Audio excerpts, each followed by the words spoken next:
top 3 morning habits diabetics must follow is a topic of immense importance for anyone managing diabetes, as the way you start your day can significantly impact your blood sugar levels and overall health.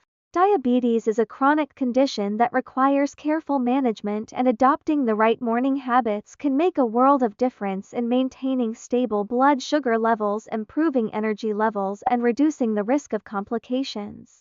In this comprehensive guide, we will explore the top 3 morning habits that diabetics should incorporate into their daily routine to better manage their condition and enhance their quality of life. The first and perhaps most crucial morning habit for diabetics is monitoring blood sugar levels. As soon as you wake up, it is essential to check your blood sugar to understand how your body is responding to the previous night's activities and any medications you may have taken. This initial reading provides valuable insight into your current state and helps you make informed decisions about your breakfast and medication for the day. Monitoring blood sugar levels in the morning can also help you identify patterns or trends, such as consistently high or low readings, which may indicate the need for adjustments in your treatment plan. For instance, if you notice that your blood sugar levels are frequently high in the morning, you may need to review your evening meal or medication dosage with your healthcare provider. On the other hand, if your levels are too low, you might need to adjust your bedtime snack or insulin dose. Regular monitoring not only helps you stay on top of your diabetes management, but also empowers you to take proactive steps to maintain optimal blood sugar levels throughout the day. The second morning habit that diabetics must follow is eating a balanced and nutritious breakfast. Breakfast is often referred to as the most important meal of the day, and this is especially true for individuals with diabetes. A healthy breakfast helps kickstart your metabolism, provides essential nutrients, and prevents blood sugar spikes or crashes later in the day. When planning your breakfast, it is important to focus on foods that are low in refined carbohydrates and high in fiber, protein, and healthy fats. These nutrients help slow down the absorption of sugar into the bloodstream, promoting more stable blood sugar levels. Some excellent breakfast options for diabetics include whole grain cereals or breads, eggs, Greek yogurt with berries, nuts and seeds, and vegetables like spinach or avocado. It is also important to pay attention to portion sizes and avoid overeating, as this can lead to blood sugar spikes. Additionally, consider pairing your breakfast with a glass of water or herbal tea to stay hydrated and support digestion. By starting your day with a balanced breakfast, you set the tone for healthier eating habits and better blood sugar control throughout the day. The third morning habit that diabetics should prioritize is engaging in physical activity. Exercise is a powerful tool for managing diabetes, as it helps improve insulin sensitivity, lower blood sugar levels, and promote overall health. Incorporating physical activity into your morning routine and have a particularly positive impact, as it helps regulate blood sugar levels early in the day and sets a positive tone for the hours ahead. The type and intensity of exercise you choose will depend on your fitness level and personal preferences, but even light to moderate activities such as walking, stretching, or yoga can be highly beneficial. For example, a brisk 20 to 30-minute walk after breakfast can help lower post-meal blood sugar levels and improve cardiovascular health. If you prefer more intense workouts, consider activities like cycling, swimming, or strength training, but be sure to monitor your blood sugar levels before and after exercise to avoid hypoglycemia. It is also important to stay hydrated and have a small snack on hand in case your blood sugar drops during or after physical activity. By making exercise a regular part of your morning routine, you not only support better diabetes management, but also boost your energy levels, mood, and overall well-being. In addition to these 3 key morning habits, there are several other practices that can further enhance diabetes management and overall health. One such practice is staying hydrated.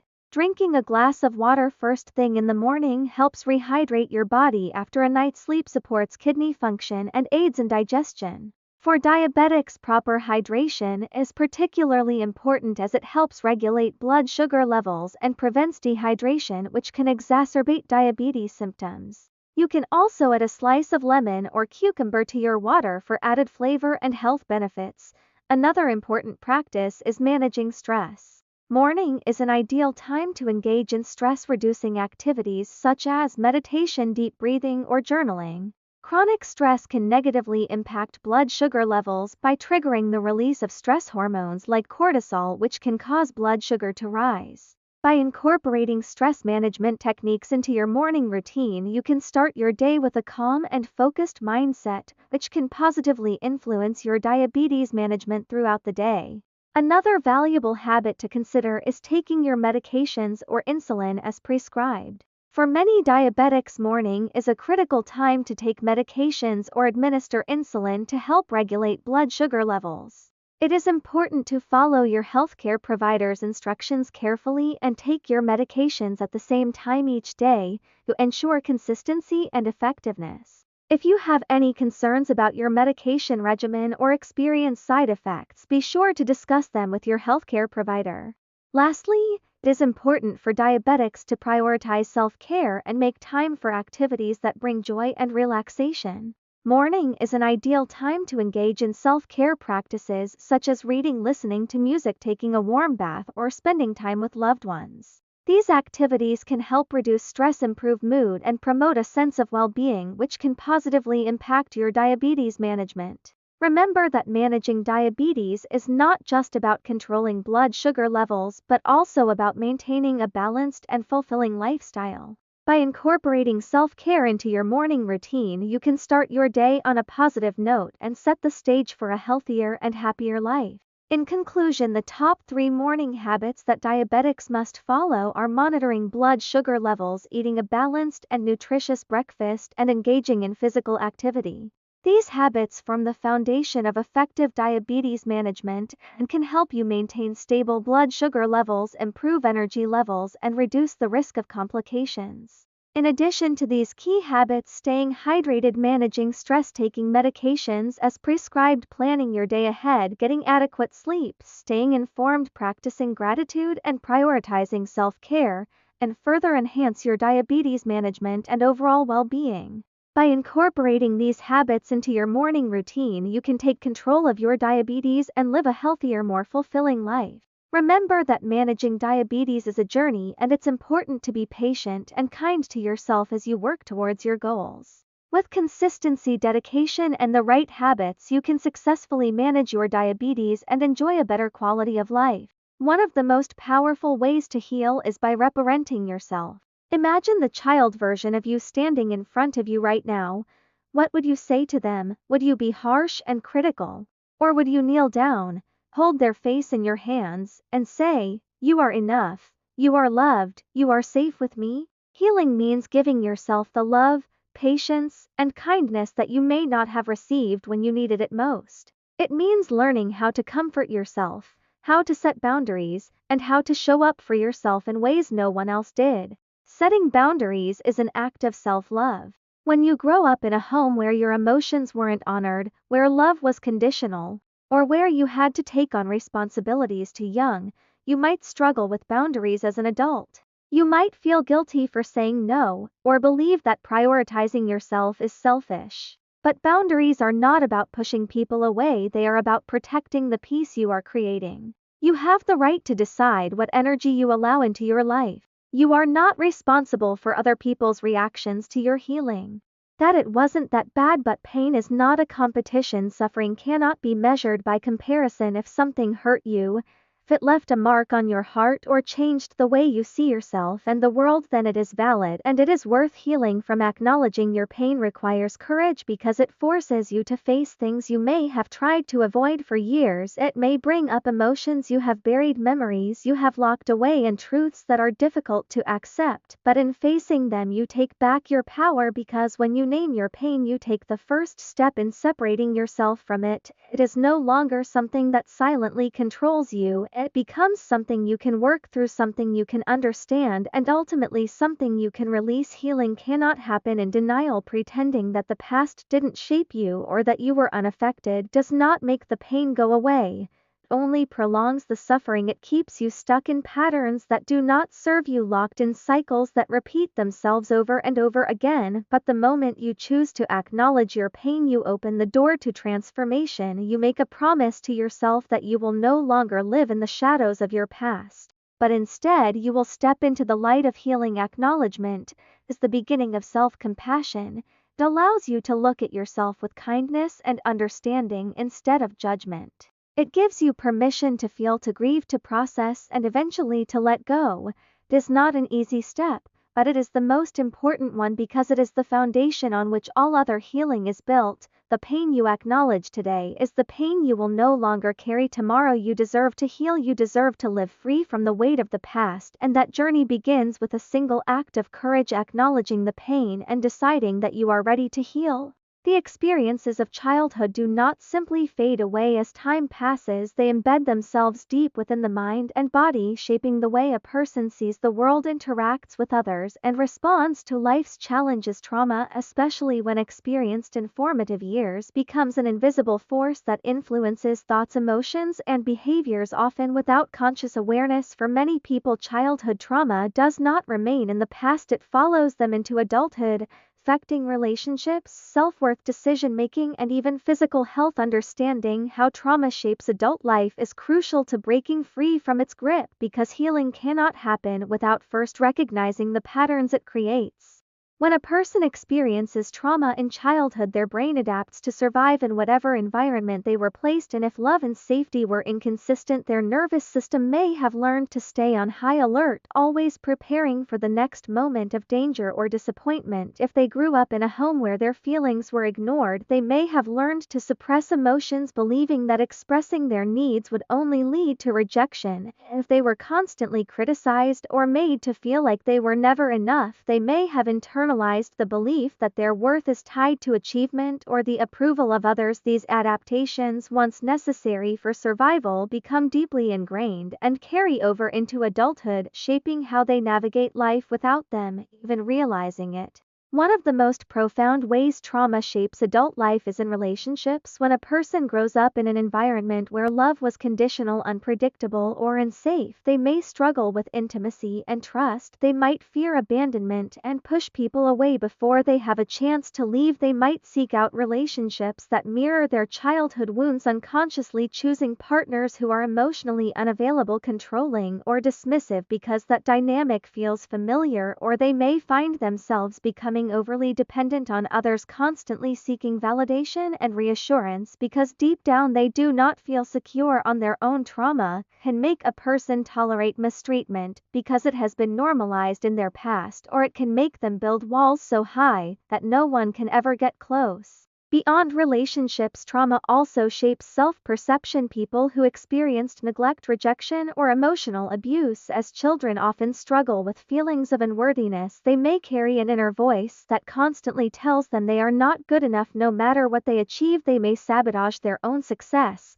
because on some level they do not believe they deserve happiness, or they may become perfectionists, believing that if they just work hard enough or become successful enough, they will finally be loved and accepted. But no amount of external validation can heal an internal wound that was created in childhood. If a person does not learn to rewrite their internal narrative, they will continue to live in the shadow of their past pain.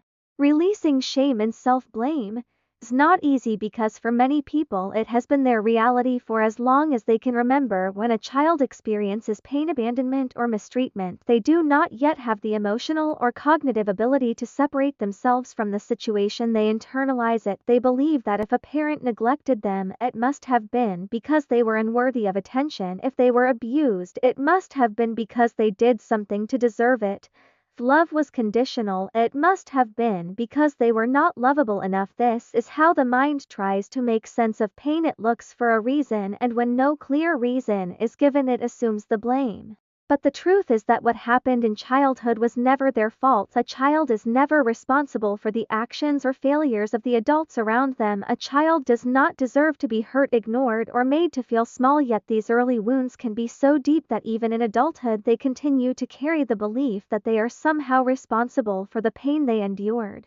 Shame is an emotion that thrives in silence. It grows in the dark, feeding off secrecy and isolation. When people do not talk about their pain, when they do not share their truth, shame has power over them. It makes them believe they are alone, that no one would understand, that they are too broken to be accepted. But shame begins to lose its grip when it is brought into the light, when people start to talk about their experiences, when they hear others say, "Me too," when they realize that they are not alone, they begin to see that their pain does not define them. Letting go of self-blame requires unlearning the lies that were ingrained in childhood. It requires looking at the past with a new perspective, one that is not filtered through the lens of pain, but through the lens of truth. It requires acknowledging that the people who hurt them were acting from their own wounds, their own limitations, their own failings, and those failings were never a reflection of the person they hurt. It requires recognizing that they did the best they could with the knowledge and resources they had at the time, and now as an adult they have the power to rewrite the story. Forgiving oneself is an essential part of this process, because many people not only blame themselves for what happened, but also for the ways they coped with it. They may feel guilt for not speaking up, for not leaving sooner, for making choices that were driven by pain and survival. But healing requires self-compassion. It requires understanding that the version of them who made those choices was only trying to survive. It requires looking at themselves with the same kindness they would offer a friend, because they deserve that kindness too. Releasing shame and self-blame does not mean pretending the past did not happen. Does not mean ignoring the pain or pretending it did not affect them. It means accepting that the past cannot be changed, but the way they carry it can. It means choosing to let go of the weight that no longer serves them. It means refusing to let their past define their future. It means realizing that they are not broken, they are not unworthy, they are not to blame, they are human, and they are capable of healing, of growth, of love, of joy. They deserve freedom from shame, they deserve peace, and they deserve to step into the life that has always been meant for them.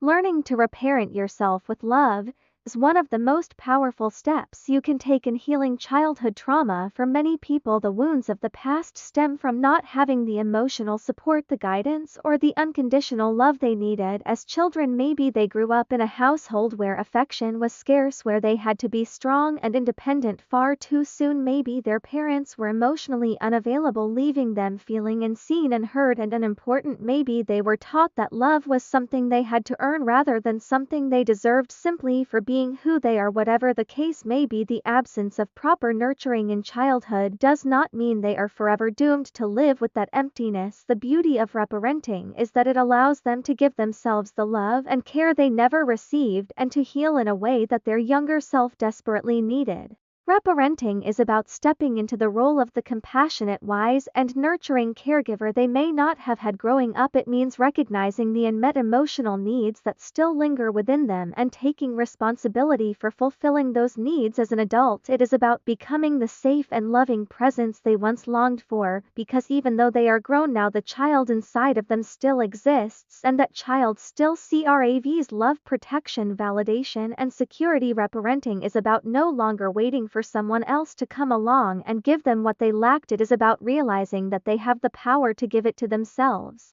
The first step in reparenting is self-awareness. It is about identifying the areas where they still carry emotional wounds. Maybe they struggle with self-worth because they were constantly criticized or made to feel like they were never good enough. Maybe they fear abandonment because love in their childhood was unpredictable and conditional. Maybe they do not trust themselves because they were never given the freedom to make mistakes and learn from them. Whatever the case, self-awareness allows them to pinpoint the patterns in their adult life that stem from their childhood experiences, and once they become aware of these patterns, they can begin the work of rewiring their responses and behaviors. Releasing shame and self-blame does not mean pretending the past did not happen. Does not mean ignoring the pain or pretending it did not affect them. It means accepting that the past cannot be changed, but the way they carry it can. It means choosing to let go of the weight that no longer serves them. It means refusing to let their past define their future. It means realizing that they are not broken, they are not unworthy, they are not to blame, they are human, and they are capable of healing, of growth, of love, of joy. They deserve freedom from shame, they deserve peace, and they deserve to step into the life that has always been meant for them. Learning to reparent yourself with love is one of the most powerful steps you can take in healing childhood trauma. For many people, the wounds of the past stem from not having the emotional support, the guidance, or the unconditional love they needed as children. Maybe they grew up in a household where affection was scarce, where they had to be strong and independent far too soon. Maybe their parents were emotionally unavailable, leaving them feeling unseen and heard and unimportant. Maybe they were taught that love was something they had to earn rather than something they deserved simply for being who they are. Whatever the case may be, the absence of proper nurturing in childhood does not mean they are forever doomed to live with that emptiness. The beauty of reparenting is that it allows them to give themselves the love and care they never received and to heal in a way that their younger self desperately needed. Reparenting is about stepping into the role of the compassionate, wise, and nurturing caregiver they may not have had growing up. It means recognizing the unmet emotional needs that still linger within them and taking responsibility for fulfilling those needs as an adult. It is about becoming the safe and loving presence they once longed for, because even though they are grown now, the child inside of them still exists, and that child still craves love, protection, validation, and security. Reparenting is about no longer waiting for someone else to come along and give them what they lacked. It is about realizing that they have the power to give it to themselves. The first step in reparenting is self-awareness. It is about identifying the areas where they still carry emotional wounds. Maybe they struggle with self-worth because they were constantly criticized or made to feel like they were never good enough. Maybe they fear abandonment because love in their childhood was unpredictable and conditional. Maybe they do not trust themselves because they were never given the freedom to make mistakes and learn from them. Whatever the case, self-awareness allows them to pinpoint the patterns in their adult life that stem from their childhood experiences, and once they become aware of these patterns, they can begin the work of rewiring their responses and behaviors. Releasing shame and self-blame does not mean pretending the past did not happen. It does not mean ignoring the pain or pretending it did not affect them. It means accepting that the past cannot be changed, but the way they carry it can. It means choosing to let go of the weight that no longer serves them. It means refusing to let their past define their future. It means realizing that they are not broken, they are not unworthy, they are not to blame, they are human, and they are capable of healing, of growth, of love, of joy. They deserve freedom from shame, they deserve peace, and they deserve to step into the life that has always been meant for them. Learning to reparent yourself with love is one of the most powerful steps you can take in healing childhood trauma. For many people, the wounds of the past stem from not having the emotional support, the guidance, or the unconditional love they needed as children. Maybe they grew up in a household where affection was scarce, where they had to be strong and independent far too soon. Maybe their parents were emotionally unavailable, leaving them feeling unseen and heard and unimportant. Maybe they were taught that love was something they had to earn rather than something they deserved simply for being who they are. Whatever the case may be, the absence of proper nurturing in childhood does not mean they are forever doomed to live with that emptiness. The beauty of reparenting is that it allows them to give themselves the love and care they never received and to heal in a way that their younger self desperately needed. Reparenting is about stepping into the role of the compassionate, wise, and nurturing caregiver they may not have had growing up. It means recognizing the unmet emotional needs that still linger within them and taking responsibility for fulfilling those needs as an adult. It is about becoming the safe and loving presence they once longed for, because even though they are grown now, the child inside of them still exists, and that child still craves love, protection, validation, and security. Reparenting is about no longer waiting for someone else to come along and give them what they lacked. It is about realizing that they have the power to give it to themselves. The first step in reparenting is self-awareness. It is about identifying the areas where they still carry emotional wounds. Maybe they struggle with self-worth because they were constantly criticized or made to feel like they were never good enough. Maybe they fear abandonment because love in their childhood was unpredictable and conditional. Maybe they do not trust themselves because they were never given the freedom to make mistakes and learn from them. Whatever the case, self-awareness allows them to pinpoint the patterns in their adult life that stem from their childhood experiences, and once they become aware of these patterns, they can begin the work of rewiring their responses and behaviors. Protecting your peace means understanding that you cannot pour from an empty cup. If you constantly give without taking the time to recharge and care for yourself, you will eventually find yourself burnt out, overwhelmed, and resentful. Setting boundaries is not just about saying no to others, it is also about saying yes to yourself, yes to your peace, yes to your happiness, yes to the things that bring you joy and fulfillment. When you establish boundaries, you take control of your life and you create a space where you can thrive rather than just survive. Boundaries are not just about dealing with toxic people, they are also about setting limits in everyday life. They are about knowing when to disconnect from work, when to step away from social media, when to protect your time from distractions that do not serve you. They are about recognizing when you need rest and giving yourself permission to take it without guilt. They are about creating a life that prioritizes your well-being rather than constantly putting everyone else first. One of the biggest challenges people face when setting boundaries is the fear of disappointing others. They worry about hurting someone's feelings, they fear being seen as rude or uncaring, but the truth is you cannot please everyone and you are not responsible for how others react to your boundaries. Your responsibility is to take care of yourself, to honor your needs, and to create a life that feels good for you. Those who truly respect and care for you will understand and support your boundaries. Those who do not were never truly invested in your well-being to begin with. Boundaries also play a crucial role in protecting your energy from negativity. There are people who thrive on drama, chaos, and gossip. They drain your spirit, but their constant complaints, their toxic attitudes, and their inability to see the good in life. You do not have to entertain that energy. You do not have to allow their negativity to become part of your world. Protecting your peace means surrounding yourself with people who uplift and inspire you. It means choosing to engage with conversations and environments that add value to your life rather than drain you. Another key aspect of setting boundaries is learning to trust yourself. Too often people second-guess their instincts when something feels wrong. They ignore that gut feeling out of fear of confrontation or out of a desire to avoid conflict. But your intuition is your greatest guide. If something does not feel right, trust that feeling. If a relationship, friendship, or job is making you feel constantly exhausted or unappreciated, listen to that and take action to protect yourself. Setting boundaries is not about shutting people out or being cold. It is about creating relationships that are built on mutual respect and understanding. When you communicate your needs clearly and assertively, you give others the opportunity to show you that they value you and respect your limits, and if they do not, then you have the clarity to walk away from what no longer serves you. Protecting your peace is not a luxury.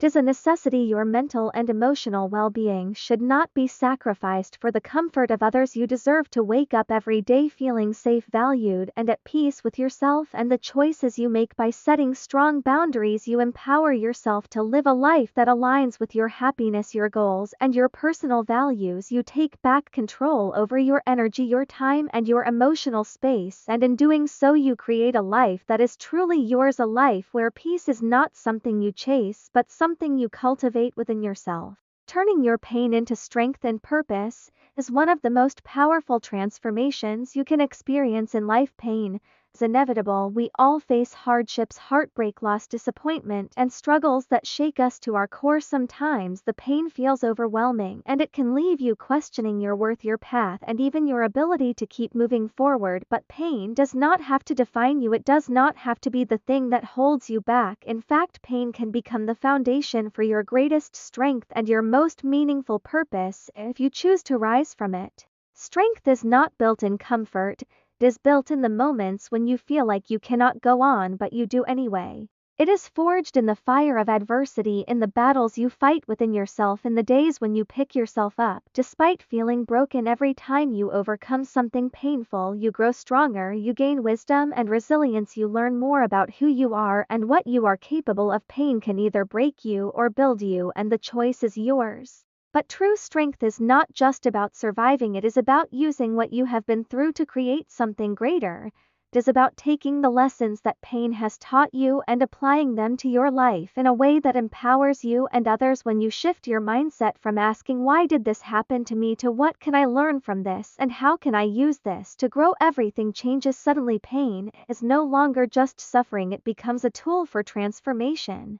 One of the most profound ways to turn pain into strength By finding your purpose through it, many people who have gone through unimaginable hardships have gone on to make a difference in the world because of what they endured. Some of the most compassionate leaders, the most dedicated healers, the most inspiring voices are people who have suffered deeply, but instead of letting that suffering consume them, they used it as fuel to light the way for others. They turned their wounds into wisdom and their struggles into a source of motivation.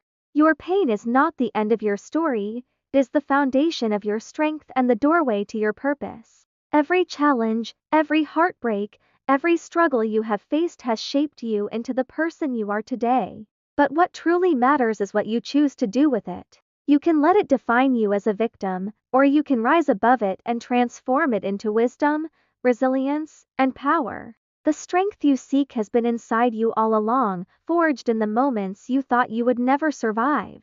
Healing is not about forgetting the past, it is about reclaiming your future. It is about learning to love yourself through the scars, to release the burdens that no longer serve you, and to step into the life you were meant to live. When you take ownership of your journey, when you turn your pain into a force for good, you become unstoppable. You break free from the limits that once held you back, and you inspire others to do the same. Your past does not define you, your choices do. And today, you have the power to choose healing, strength, and purpose. Keep moving forward, keep believing in your ability to rise, because your story is not over yet. The best chapters are still waiting to be written.